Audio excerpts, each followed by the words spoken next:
as an artist, as we just talked about, to become successful, you will need to know how to sell your art, right?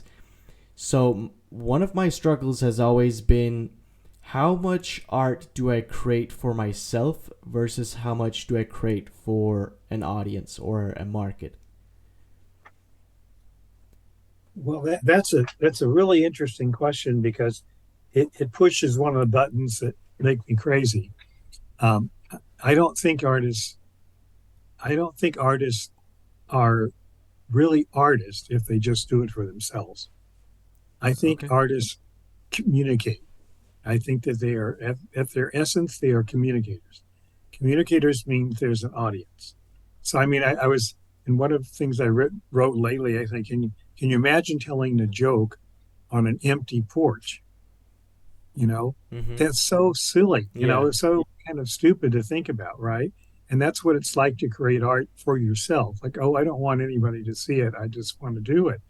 I don't get it. I don't think that's the way we're structured. I don't think that the people who did the cave paintings were doing it only for themselves. I think they were strutting, they were doing them so other people would look at them and go, oh my god, isn't that cool? Or doesn't that, won't that give us power? Or whatever art does, of which there are great things it does in human life. It's a social thing. So ask your question again with that in mind, and let's see if I can answer it better. But that's super interesting actually because I would have thought it was the exact opposite, that the best art would come from somebody who creates art for themselves, somebody who creates the art that they like. Do you know what I mean? No, actually, the very sentence that you use um, contradicts itself, because you say the best art comes from this kind of person. But where are you getting the word the best art? Subjective. Well, okay, but that just means your mud pie is bigger than my mud pie. I mean, what the very idea of the best art comes from judgment, and judgment comes from something external to the artist. Hmm. So would you then also argue that anything that a person calls art is art, and therefore also the best art? I would not argue that it's the best, but I would argue that it is still art. That it is still art? Yeah. But art has always been judged art by society. There's an incredible line from my favorite book on art. It's called Picasso by Gertrude Stein. The great American novelist who lived in Paris, and one of his best friends. And she said, what Pablo was doing was painting what only he was seeing. He was seeing, and he was painting what he was seeing. And after a while, we were seeing what he was painting. And then, of course, he was not seeing it anymore. But was he creating with an audience in mind then? Uh, yeah, he Okay. was. He was creating to be judged and to dazzle an audience and to be judged by the audience. Because when you see surrounding him were others who were painting in similar veins and similar ways, most of them have been forgotten, but a few of them, including him, were remembered.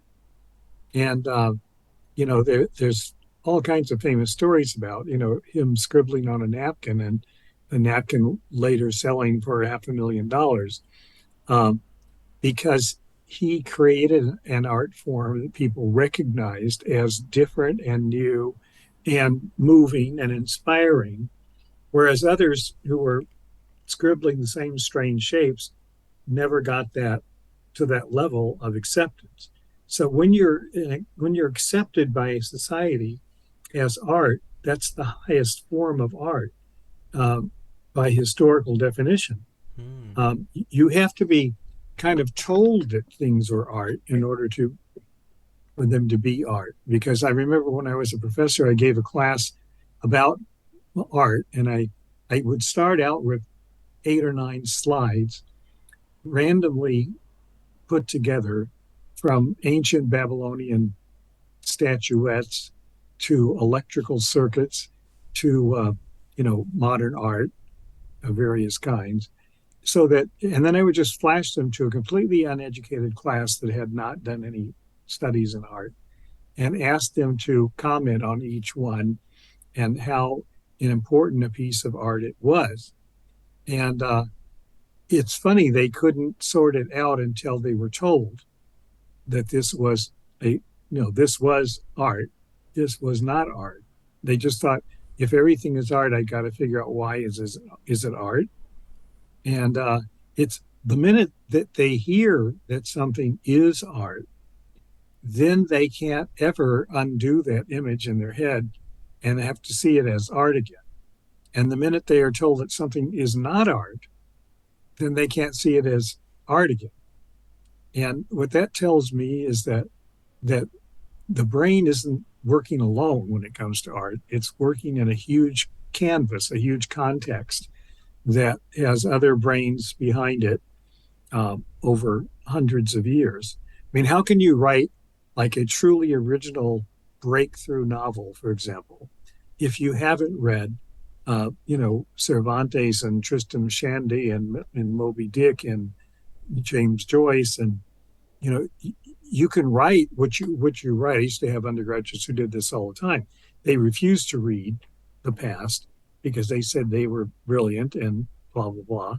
But all the stuff they were writing down was, to someone who knew literature, was almost silly because it was it was kind of fractured echoes of stuff that had been done long ago by somebody. Mm. So there is a context. Art is, exists in a context, and even in AI, when you ask a computer to write a poem, it takes the poem from programming that it's been assimilating, and it puts together programming and trying to do it in original ways.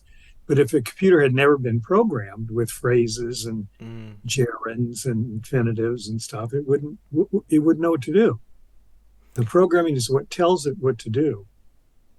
You know, I I get what you're saying. I'm just still not sure about your point on it has somebody else has to tell you that it's art. So say for example someone who likes to paint in their living room by themselves and they have no intentions of showing the world. They just do it for themselves because they enjoy it. Is that not art because it's not being shown to anybody? yes, I think by definition it's not art; it's therapy. Okay. Just as I think as somebody writing a journal, in a journal workshop, is that's not art either. That's therapy. There's nothing wrong with it, and it might make you feel better, but it's only art if it follows rules. Like Robert Frost said once, that writing free verse is like playing tennis with the nets down, which I thought was great Mm. because you if you play tennis as I do, you'd have to be an awfully good player to play without the nets. Yeah.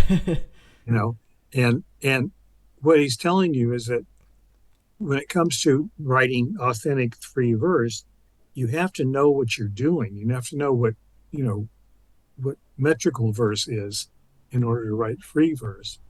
If you're just doing it randomly without any knowledge of that tradition or the other tradition, then it's just what is it? It's to be crass, it's a form of masturbation. To be psychological, it's a form of therapy, but it's not art. Art is something that's recognized and established. This is just my working Mhm. view of it. It's good to have this conversation, but it leaves me cold when I hear somebody, "Oh, you've got to write his journals. They're so interesting." But I mean, if you lived a long life and read lots of journals, to say this is interesting, it better be really interesting because Mhm. there's nothing I can imagine someone writing that I haven't read before. And if I start reading, one of my great thrills to this day is sitting down in the morning and reading something that I know is great and that I know is, I can't wait to get it out there and make it into a movie or a book, Mm-hmm. because that writer has a consciousness of the genre within which she's writing, and she has mastered it. And it's not because, if somebody who sends you a manuscript filled with all small letters, no capital letters, uh, I just like, ugh, it makes me sick, because somebody's already done that and turned it into a lifelong career. And for somebody to discover it and think that she's the first one doing it just means there's something sad about it, because it means they have no consciousness of the rest of human life and experience, and they don't care. Now, that's fine. I'm not a therapist. I'm what I am, a literary manager and so on, a literary person. So a therapist could think that's wonderful, and that's fine with me. A mother could think it's wonderful. That's fine if the mother thinks it's wonderful.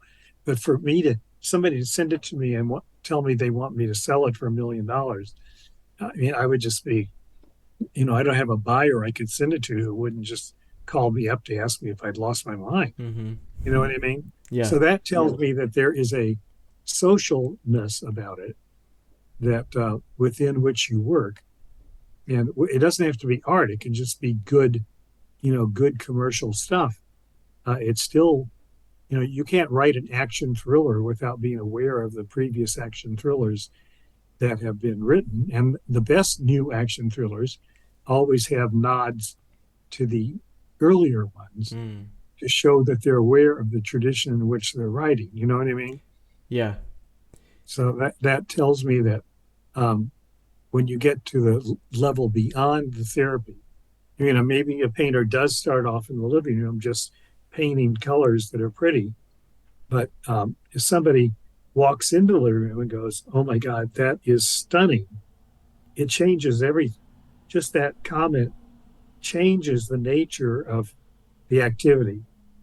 I mean, what if I could impress other people with this? And that's the kind of birth of art. It's what turns it into you know, the art that people stop and look at. Yeah. And I completely agree that not necessarily that I think art should be is all meant to be seen by people, but it does feel, at least for me, better to create something that will create some sort of reaction.